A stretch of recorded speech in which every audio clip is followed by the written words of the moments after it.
Buenas tardes, muchas gracias doctor Carlos y también al doctor Tomás Morales porque por medio de su invitación yo estoy aquí. Si no, de otra manera no tendría esta oportunidad de estar aquí para platicarles acerca de un trabajo que he realizado.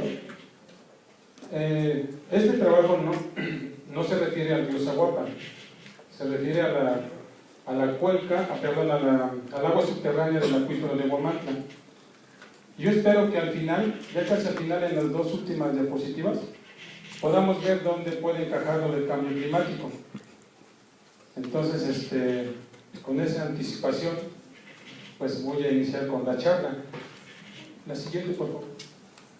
Bueno, ese es el contenido de la presentación. Esos son los puntos que voy a comentar. Voy a empezar platicándoles algo de manera general lo que ocurre en el Valle de Huamantla. Primero, su población humana. Tenemos en esta tabla, aquí en esta tabla, pues algunos datos de la población y cómo se ha venido creciendo, ¿no? Desde el 90 hasta el último censo del 2010. El conteo que se va a realizar en el 2015, pues ya nos van a arrojar otros datos. Pero lo interesante de aquí es que ha habido una tasa de crecimiento poblacional a nivel del municipio del 3.24% del 2000 al 2005 y 1.88% del 2005 al 2010. O sea, ha habido un crecimiento importante de población. ¿Y por qué comentar esto? Porque en esta digamos que región de Tlaxcala, que está al oriente del estado, pues esta población descarga sus aguas residuales generalmente sin tratar. La población más grande es la que se encuentra aquí en Huamantla y las otras son más pequeñas que esta, pero si en la mayor hay una planta de tratamiento y no trata las aguas residuales, pues en las pequeñas, como ocurre frecuentemente, pues tampoco va a haber un tratamiento. Entonces todas esas aguas residuales municipales van hacia esta zona, que es la zona del Valle de Huamantla. Más adelante vamos a ver un poco sobre el tipo de suelo y de la estratigrafía de ese lugar. La producción que se realiza ya en Huamantla es sobre todo o principalmente agrícola. Un dato, por ejemplo, en el 2009 se sembraron 24.424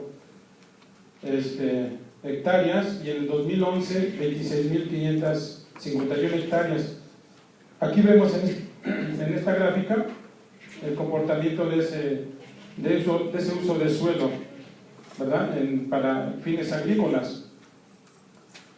Estas áreas o espacios de cultivo se fertilizan, valga la redundancia, con fertilizantes químicos y nuevamente ese material, esos compuestos se depositan en el suelo y van nuevamente para el acuífero, para el agua subterránea del Valle de Huamantla. Allá en Huamantla tenemos una producción agrícola fuerte. Generalmente se usan estos sistemas de riego tecnificado, como estos dos casos, y otros no tan tecnificados, que este se llama sistema de riego de agua rodada, en donde se desperdicia muchísima agua y no hay un control del riego. En estos casos sí puede haber un control, pero no tan estricto, ¿no? Y aquí pues definitivamente no hay ningún tipo de control. Entonces toda esa agua pues se va nuevamente también hacia el acuífero. Es una agricultura intensiva. Generalmente la que ocupa más espacio es la de tipo temporal, con un menor espacio de riego, pero el riego es fuerte, ¿sí? Hay haciendas que se dedican fuertemente a la agricultura y a la ganadería. como por ejemplo vemos en estas imágenes, en esta imagen algunos datos. La producción ganadera fue de 6.209 toneladas de carne canal, de los cuales el 29% corresponden a bovino y 64% a porcino. Y se produjeron, por ejemplo, en el 2011, con estos datos de INEGI, pues más de 30 millones de litros de leche, ¿no? Y eso se lleva a cabo solamente en algunas haciendas que son las que predominan y dominan el mercado, ¿no? Allá en esa región va a cargar grandes empresas, por ejemplo las más comerciales que conocemos, ¿no? Lala o Alpura. Ellos van a cargar sus pipas de leche para después industrializarla. Entonces hay una actividad agrícola fuerte. Toda esa agua que ocupan ellos para la agricultura, pues tienen permisos para extraerlo. La Conagua les da la concesión y pues ellos extraen. La Conagua reporta estos datos. Estos son los últimos datos que tiene la Conagua: volumen superficial y volumen subterráneo. Y aquí tenemos en estas gráficas pues el volumen superficial. Sí, el público urbano representa el 94.6%, el volumen de agua subterránea se ocupa principalmente para la agricultura, 85.02%, y así viene ya su desagregación para todos los tipos de servicio, ¿no? A nivel global, digamos que se puede dividir el uso del agua en este cuadro, en donde predominantemente pues el tipo de agua que se usa es más de origen subterráneo, ¿no? Aquí viene en esta gráfica, en esta tabla, algunos datos: aprovechamiento superficial y subterráneo, y aquí tenemos los tipos de uso. Dice la Conagua que hay 1826 aprovechamientos titulados. Titulados significa que tienen título de concesión, de los cuales 1442 o 79% son subterráneos y 21% son superficiales. Entonces hay un fuerte consumo de agua también por esa parte. La siguiente. Aquí tenemos en esta gráfica los pozos que existen en esta región, al oriente del estado de Tlaxcala, en el valle de Huamantla. Hasta hace 5 años más o menos, porque el último dato no lo tengo, pero habían 218 pozos perforados. Sus profundidades van de 30 a 280 metros de profundidad, y con los niveles estáticos de hasta 148 metros, sobre todo, por ejemplo, en esta zona, en la zona más baja. Esta es una imagen en donde podemos ver las profundidades de los pozos. Aquí tenemos la Sierra de Tlaxco, y hacia este lado, hacia esa dirección, es la Malinche. Entonces nuevamente remarco, hay un fuerte consumo de agua subterránea. Ahora bien, también comentamos que hay producción agrícola temporal, y esa aprovecha la precipitación pluvial. Entonces en esta gráfica son los últimos datos que tengo a la mano, los que ya trabajé más, porque en otra imagen voy a presentar algunos análisis que hice, ¿no?, de estos datos. De 2000 hasta 2013. Pero pues aquí es donde yo le empiezo a encuadrar la situación del cambio climático, ¿no? Porque si vemos de esta gráfica del 2008 para el 2013, a excepción del 2011, hubo una ligera disminución, pero a partir del 2008 ha habido un aumento de la precipitación pluvial. Yo no soy experto en cambio climático, pero los modelos generalmente apuntan que sobre todo en la región norte del país, va a haber una disminución de la precipitación. Ya, casualmente las imágenes que he visto se cortan más o menos a la altura de Querétaro, y para abajo ya no se ve bien, ya no se ve para Tlaxcala, las que he visto. Entonces ahí yo no tengo datos de información de qué va a pasar más al sur del país, pero por lo menos en Tlaxcala y en esta estación, en el climatológico de Tlaxcala, del 2008 para el 2013 ha habido un aumento de precipitación, exceptuando este año 2011, pero pues no fue una disminución importante, ¿no? La siguiente, por favor.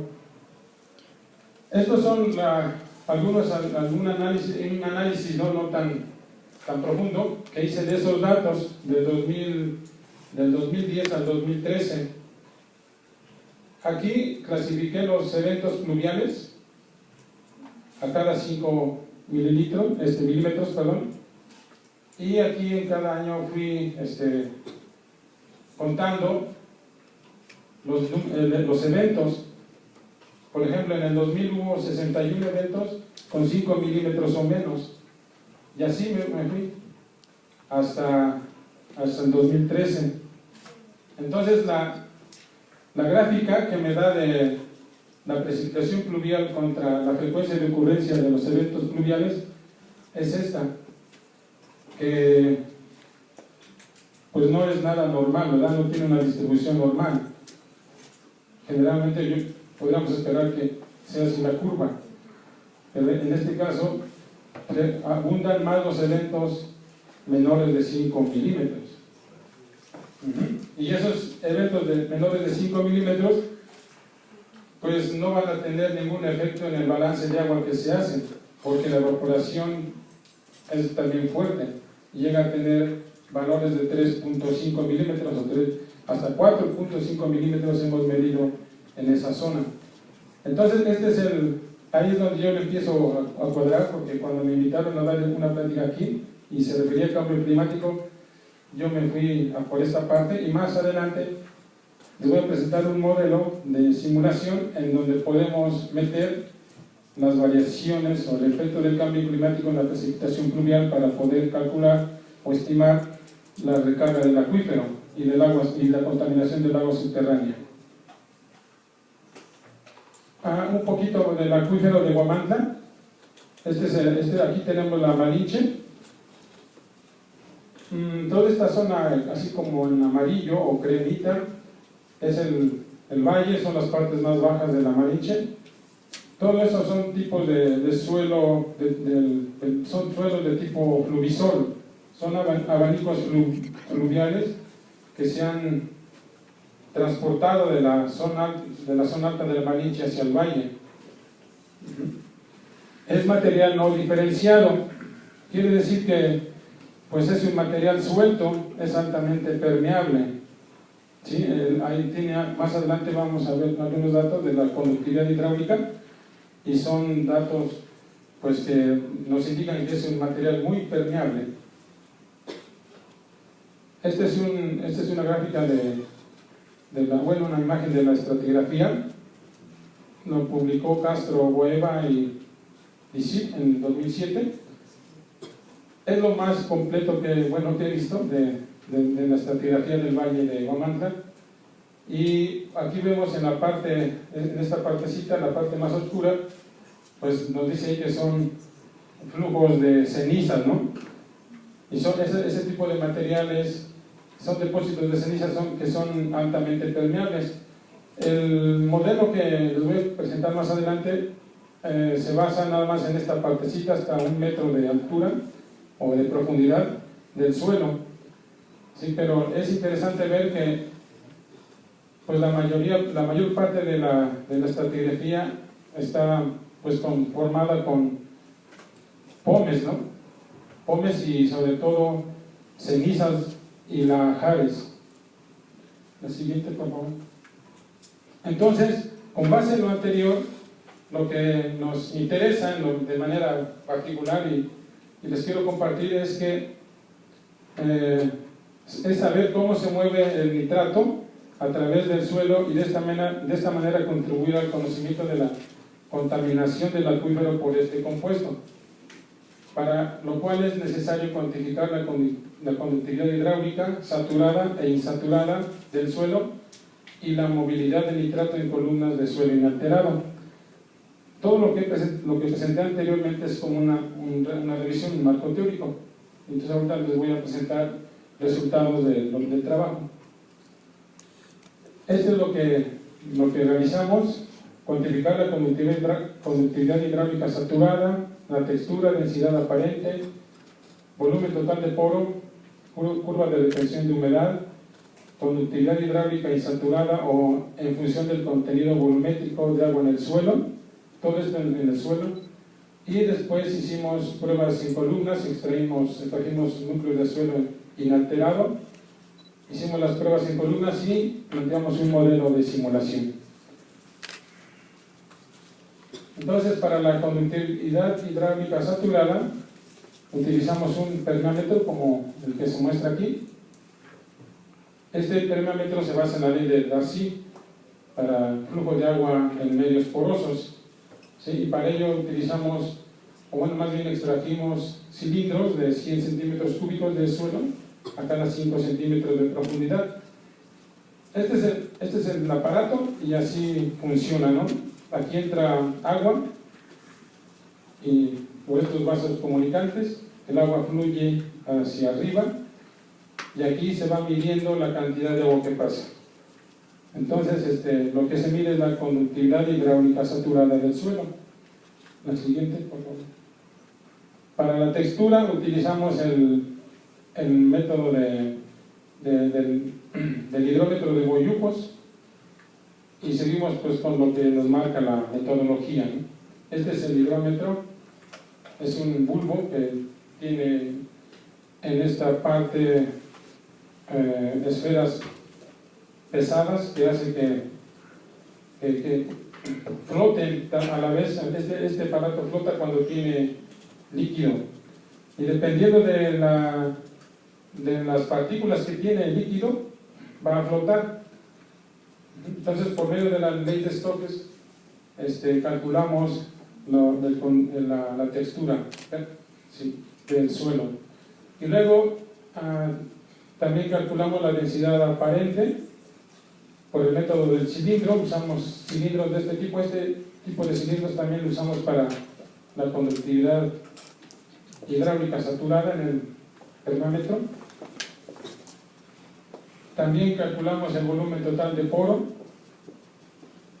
ya a partir de la densidad aparente y la densidad real de las partículas. La siguiente, por favor. Y pues también medimos o más bien obtuvimos la curva de retención de humedad. Yo creo que este es el aporte de este trabajo, porque generalmente pensamos que el agua fluye en el suelo y va a fluir de manera lineal, ¿sí? Pero en realidad no es así, porque va a depender del contenido volumétrico de agua que tiene el suelo. Así se va a mover el agua más rápido o más lento.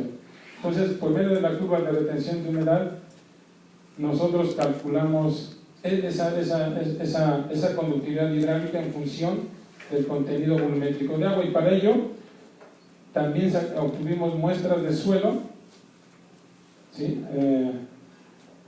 142 muestras de suelo, de 53 de 0 a 40, 53 de 60 a 97 y 36 de 40 a 60 centímetros de profundidad. Utilizamos esos platos de cerámica de burbuja. Este es el plato de cerámica, y después colocamos las muestras con el plato de cerámica aquí en esta olla. Es una olla de acero y pues, se le llama olla de presión. Se le mete presión con aire a estas diferentes presiones: 0.25 metros de columna de agua, 0.6, 1 metro, 3.4 metros, 10.197, 30 metros, 50 metros, 71 metros. Los números en paréntesis están en bar. Total que con estos valores vamos a hacer la curva de retención de humedad hasta 15 bares. ¿Por qué 15 bares? Porque a esa presión el agua puede estar disponible para las plantas. A mayor presión ya el agua está unida químicamente al suelo.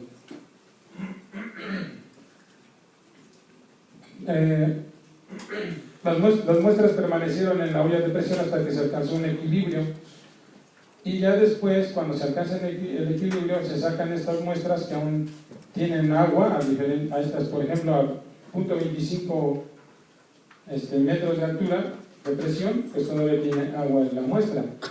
Entonces, para calcular esa agua que le quedó, utilizamos esta formulita y ya determinamos el contenido volumétrico de agua del cilindro a esa presión, ¿verdad? A medida que aumentamos la presión, pues el contenido volumétrico va a disminuir. Eso nos sirvió para estimar estos parámetros. Esta es la ecuación de Van Genutten, la que se emplea, es más común emplear para relacionarla con el contenido volumétrico de agua y las presiones que se aplican a esas muestras. Aquí tenemos el contenido volumétrico de agua θ en función de la presión.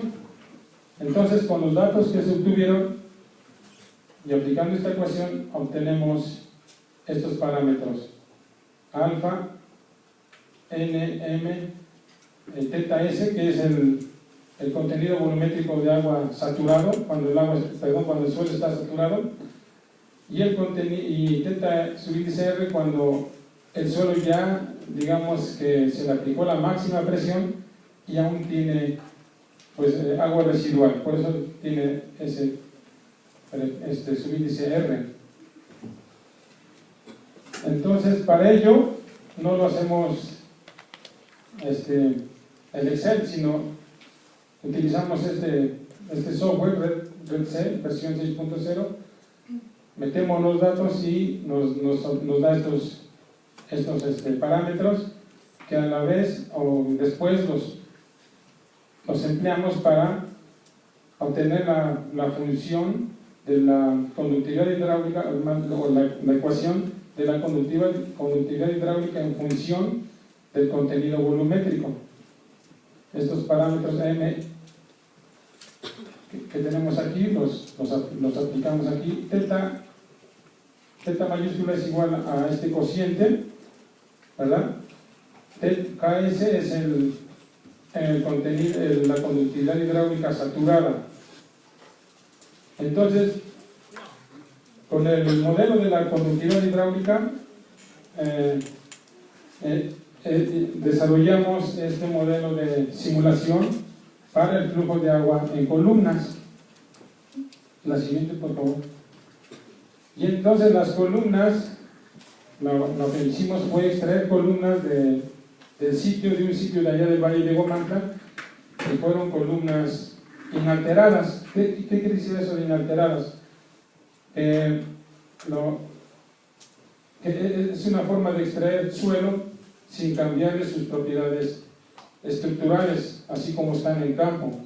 Entonces, para ello utilizamos esta máquina para meter estos tubos, dado que el suelo lo permitía, porque en un suelo con mayor contenido de arcilla, o un franco limoso, o un poco más de arcilla, es imposible meter estos tubos. Estos tubos son de PVC de un calibre de 9 milímetros, y aún así veíamos cómo se tensaba el tubo, ¿sí? Aunque aquí podemos ver que es fácil remover el material, pero sí aguantaron nuestras columnas, ¿no? La idea era llevarse así de esta forma el suelo al laboratorio. Aquí los cubrimos y después ya nos los llevamos al laboratorio. Este cilindro tiene un diámetro de 20.32 centímetros y 97 centímetros de altura. La siguiente, por favor. Entonces, allá en el laboratorio de ciencias biológicas, antes yo trabajaba allá, ahora ya estoy en el laboratorio de cambio climático de la UAT. Entonces, ahí montamos esas columnas en esta estructura y le aplicamos agua o en forma de riego. Para ello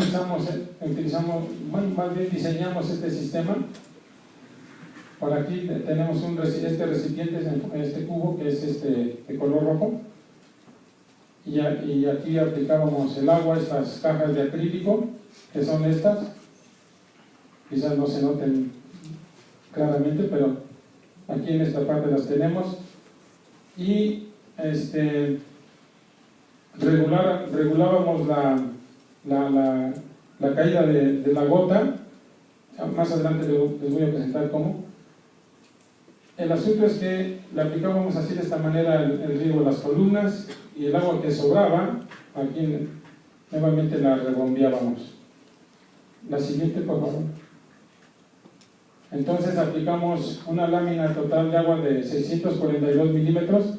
¿Por qué escogimos ese valor? Porque allá en Tlaxcala, generalmente, en una zona de estudio, de allá de Huamantla, vimos que ese era el total de la lámina de agua promedio que caía. Entonces, por eso optamos por 642 milímetros. Perdón, la caja de acrílico está perforada. Sí, en la siguiente viene una imagen. Ajá.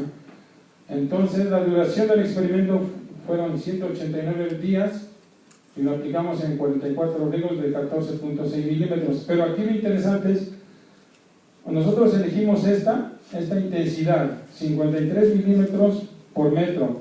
Es decir, la velocidad. Por metro. Es decir, la intensidad de la lluvia. ¿Sí? Nosotros en un proyecto en el cual participé, teníamos pluviógrafos. Y ahí medíamos esas intensidades de precipitación pluvial, y por eso elegimos esta, ¿no? La siguiente, por favor. Esta es la cajita, la que preguntaba el doctor. Aquí está perforada. Todo esto, digamos que fue idea propia, ¿no? Estas son agujas, y por ahí caía la gota de agua para la columna. Entonces, el esquema que teníamos hace rato lo compartí aquí, ¿no? De esta forma. Aquí tenemos esta bombita que hacía que el agua que sobrara de aquí, por demasía, caía aquí y nuevamente era rebombeada al sistema, y al llegar al sistema caía nuevamente aquí por gravedad a la caja. Entonces la intensidad de la precipitación pluvial era debida a esta columna de agua. Entre más alta, la intensidad va a ser mayor, es mayor la carga. Entonces así la arreglamos y la probamos poniendo un pluviógrafo abajo y echándolo a andar el pluviógrafo, y vimos como la curva que dibujaba el pluviógrafo tenía esa pendiente de 53 milímetros de lámina de agua por unidad de tiempo, por hora. La siguiente, por favor. Y también esas columnas le aplicamos fertilización, les pusimos, en este caso es urea, 3.67 gramos. Todo esto lo hicimos pensando en la cantidad de fertilizante que un agricultor común aplica en el valle, porque estuvimos platicando con ellos y ellos nos decían cuánto aplicaban. Entonces, con base en eso, hicimos esta equivalencia y la aplicamos de acuerdo al área de la columna, y nos resultó que serían 3.67 gramos de sulfato de amonio, 1.67 gramos de urea, ¿sí? Y estas las aplicamos a 2 columnas y de urea, a 2 de sulfato de amonio, y dejamos 2 como testigo. Y luego la cantidad de agua que pasaba por la columna de suelo, lo medíamos diariamente, ¿sí? para contabilizarlo, ¿no? Aquí están ya las columnas montadas, los dividimos a estas en tres partes, de 0 a 40 centímetros, de 40 a 60 y de 60 a 97 centímetros. ¿Por qué lo hicimos así? Porque allá en campo vimos que esta parte era la parte más compacta. Y es lo que nos decía don Silvano de Huamantla, esta parte es más compacta y se le conoce como piso de arado. Es decir, es donde llega el arado, hasta donde llega y hasta ahí compacta el material. Entonces, esta capita de 20 centímetros es la más compacta, por eso dividimos la columna. Si no hubiésemos visto eso, la columna no hubiese sido dividida. Y entonces ya con ello, pues utilizamos el programa Estela, es un software. Yo tengo el 7.02, ya hay la versión, me parece que 11, yo tengo esta versión, y con ese programa y con la ecuación esta que me dice la conductividad hidráulica en función del contenido volumétrico de agua de Van Helmholtz, pues simulé lo que medíamos aquí abajo. Aquí pusimos los datos para medir la cantidad de agua que pasó contra lo que nos dio el modelo. La siguiente, por favor. Estos son los datos de conductividad hidráulica saturada, la que nos dio el permeámetro. ¿Sí? Pues como era de esperarse, el material que está más arriba en la superficie, pues siempre se está moviendo con el arado, con los tractores, entonces es un material más permeable que conforme va aumentando la profundidad, y es lo que observamos aquí. Esta es la tendencia. La siguiente, por favor. La textura del suelo, tenemos estos datos. Podemos ver que lo que predomina principalmente es arena, más del 70%. En limo y arcilla, pues ahí van, no se ve una diferencia clara, pero lo que sí es importante es que pues son materiales arenosos, predominantemente arenosos, son muy permeables. La siguiente, por favor. El volumen total de poro, que es importante saber, porque nos va a indicar cuánta agua puede almacenar ese material. Y aquí tenemos el volumen total. Lo que cabe resaltar aquí es que entre 35 y 40, donde está el piso de arado, el volumen total de poro se reduce, es decir, que el material está más consolidado y su densidad aparente es mayor. Entonces ahí, en esta capa de 5 centímetros, pues el agua se va a mover más lentamente. La siguiente, por favor. Aquí tenemos los datos del potencial matricial, o sea, la carga de presión, que también se le conoce así, potencial matricial, que se aplicaron, y el contenido volumétrico de agua de los cilindros. Este dato es el promedio de 6 cilindros, todos, cada uno de ellos. Entonces, aquí tenemos con estos datos obtuvimos la función de la curva de retención de humedad. La siguiente, por favor. Graficando esos datos, aquí los tenemos. Esta curva es típica, es lo que se obtiene generalmente cuando se grafica el contenido volumétrico de agua y el potencial matricial, es decir, la carga de presión. A mayor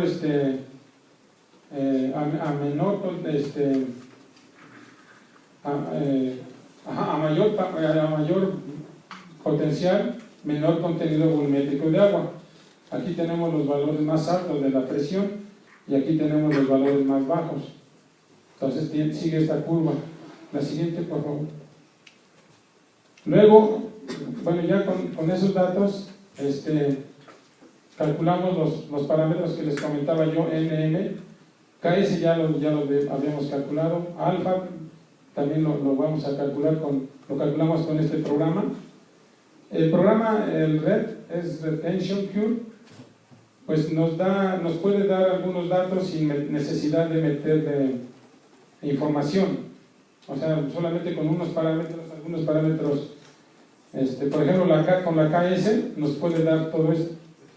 Entonces, por eso le pusimos ahí parámetros de entrada calculados con RED-C para las 3 profundidades. Ya propiamente para cada profundidad nos dio estos valores de θR, es el contenido volumétrico de agua residual, θS, el contenido volumétrico cuando el suelo está saturado, alfa es un parámetro que está en la ecuación de Van Genuten, N y M son parámetros que están relacionados uno con otro, y L nos indica la tortuosidad de las partículas de suelo. Son parámetros propiamente de la geometría de las partículas de suelo.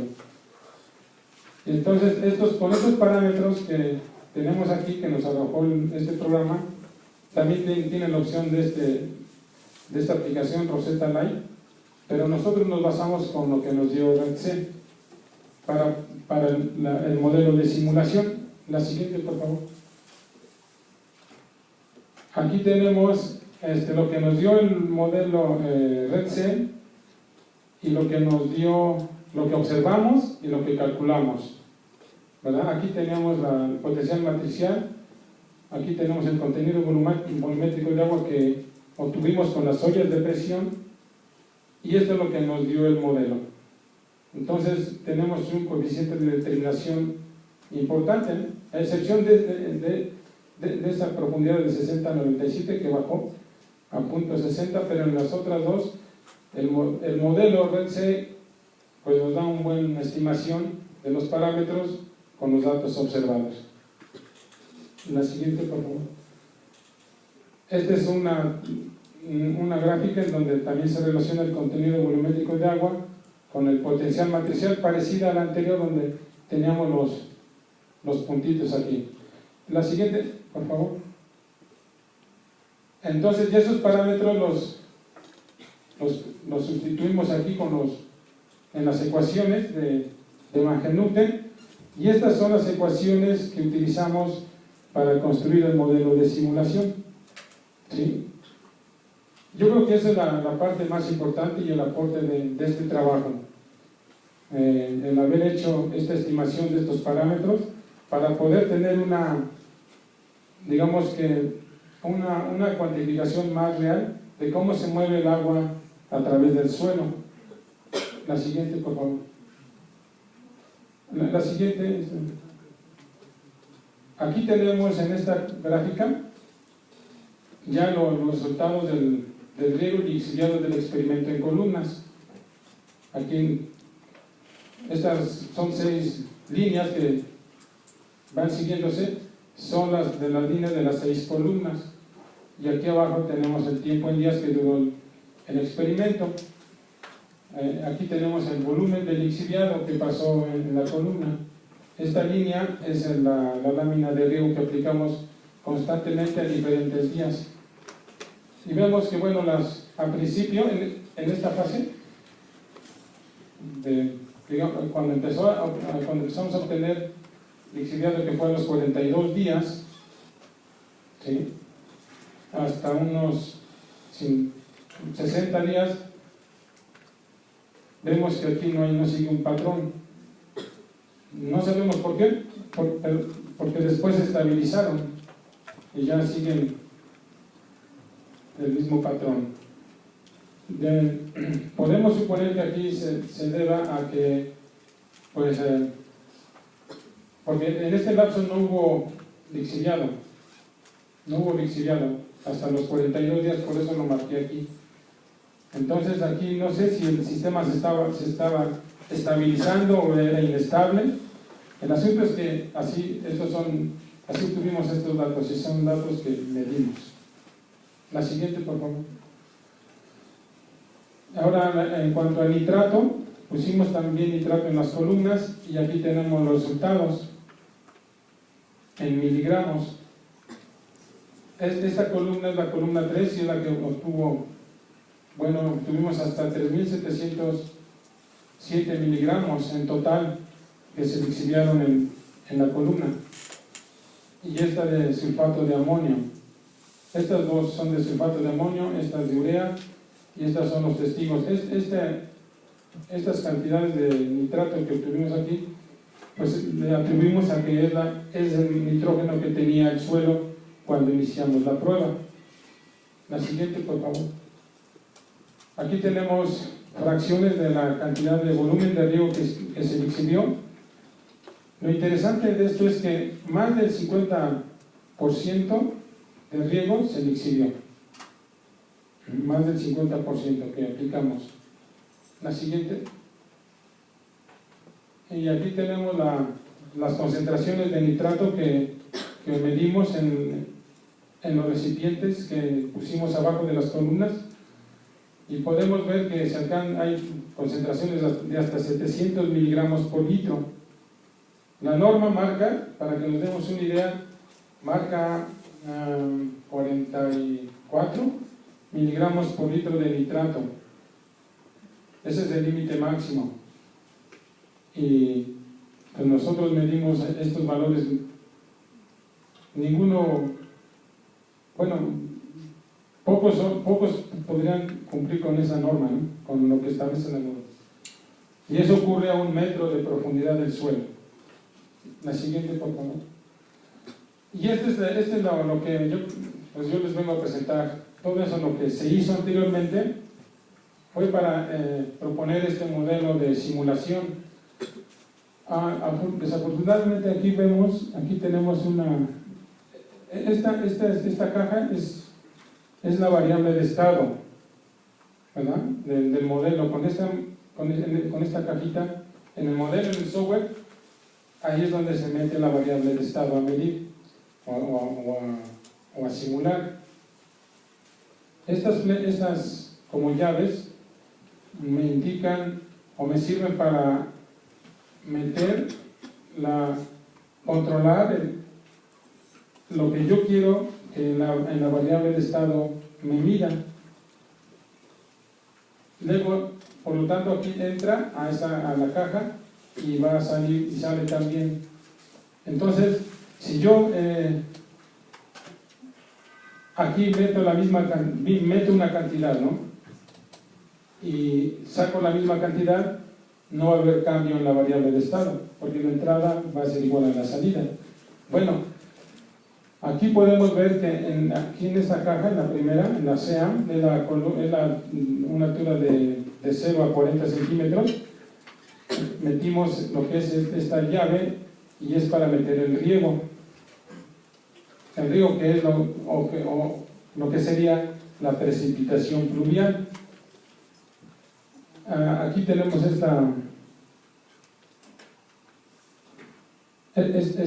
este circulito. Ese es un operador en el modelo, y ahí metimos la precipitación. Por eso le puse esta elipse, ¿no? En negro, porque ahí puedo meter la precipitación, y ahí es donde puedo yo meter lo del cambio climático. Es decir, yo este modelo lo probé para las condiciones en las que trabajé, ¿no? Pero ahí puedo meter cambios de precipitación. Es decir, si por ejemplo en el estado de Tlaxcala el cambio climático me va a dar mayor precipitación y me va a dar diferentes intensidades de precipitación, yo aquí lo puedo meter. Pero antes ya probé todo este modelo con las columnas, es decir, ya calibré el modelo. Solamente aquí tendría yo esta oportunidad de meter lo que es el cambio climático. Y también el cambio climático me indica cambios de evapotranspiración, ¿no? o cambios de evaporación, y también aquí lo estoy considerando en esta salida de esta caja o de esa variable de estado.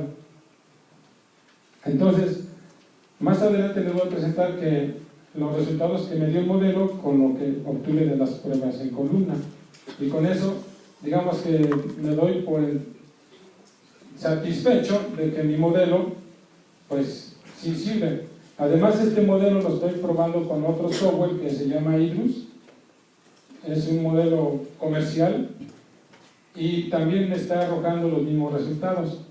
Entonces, yo creo que la pregunta que decía hace rato el doctor, y me parece bien, ¿en qué contribuye este trabajo con el cambio climático? Y yo le puedo comentar que sería en que este modelo se probó y considera esa parte de lo que es la precipitación y la evaporación. ¿Sí? Entonces, el agua que entra a esta, en este caso sería agua, la variable que estoy considerando, entra en forma de riego, sale en forma de evaporación, sí, evaporación, y luego sale de esa capa de suelo a la siguiente, pero regulándose por la ecuación, los parámetros de la ecuación que hace rato les comenté, que obtuve, la anterior, por favor, no, es la, esta, con estas ecuaciones. Estas ecuaciones son las siguientes donde estábamos, por favor. Estas ecuaciones están aquí, aquí las tenemos. Aquí tenemos estos parámetros L, M, N, y todos están controlando la salida de esa capa de suelo a la siguiente. De esta capa de suelo a la siguiente capa, de 40 a 60. Y luego de esta capa a la siguiente, de 60 a 97, también se está regulando de esa manera. Y de esa capa al recipiente que pusimos, también se controla con esa misma ecuación. Es decir, ya no es una ecuación tan sencilla, ya no es lineal, sino ya toma en cuenta todo lo que es la parte de la hidráulica, bueno, más bien del flujo de agua en un medio poroso como es el suelo. Esa es la parte de la hidráulica. Y la parte del nitrato, aquí la tengo. La urea se transforma a amonio y el amonio se transforma a nitrato. Y aquí tengo la caja, esta le llamamos un fantasma, una copia de la variable de estado esta, la que tenemos.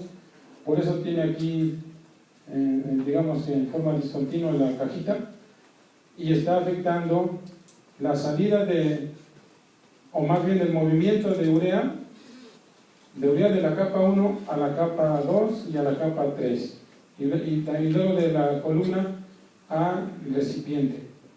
Suponiendo que la urea se mueve también en todo el perfil del suelo, de una capa a otra, también una parte de la urea se va a mover así, y la otra, una parte se va a transformar a amonio, y cuando ya se transformó a amonio, pasa de esa capa a la siguiente, a esta, y luego de esta a la más profunda, y ya de esta al recipiente donde lo medimos. Y luego el amonio también pasa a nitrato. Estas K son las constantes de reacción, ¿verdad? Aquí supusimos que es una reacción de primer orden, o sea que depende de la cantidad de la urea y del amonio presente. La siguiente, por favor. Esta es la gráfica del modelo de simulación. Aquí tenemos el tiempo en días en que duró el experimento. Tenemos el contenido volumétrico de agua que medimos. Este es el contenido volumétrico de agua de la capa del suelo, de las tres capas. Y sigue Vemos que estos picos se deben principalmente a la aplicación de riego. ¿Sí? La siguiente, por favor. Y aquí ya tenemos la salida de agua de la columna, ¿verdad? Estas son los riegos que aplicamos. No, perdón, esa es la salida de la capa 1. Este es de la capa 2, la color rosita. Esto no lo medimos porque diseñé un sistema para poder medir esa cantidad de agua que pasaba por ahí, pero no me funcionó. Entonces, bueno, esto es lo que me da el modelo, pero lo que sí medimos fue la de la salida 3. Esta, que es esta línea, la más oscurita, ¿no? Esta es la línea. Y ese es el resultado. La siguiente, por favor. yo la grafiqué aquí. Aquí tenemos los muestreos que obtuvimos y aquí tenemos los volúmenes de lixiviado.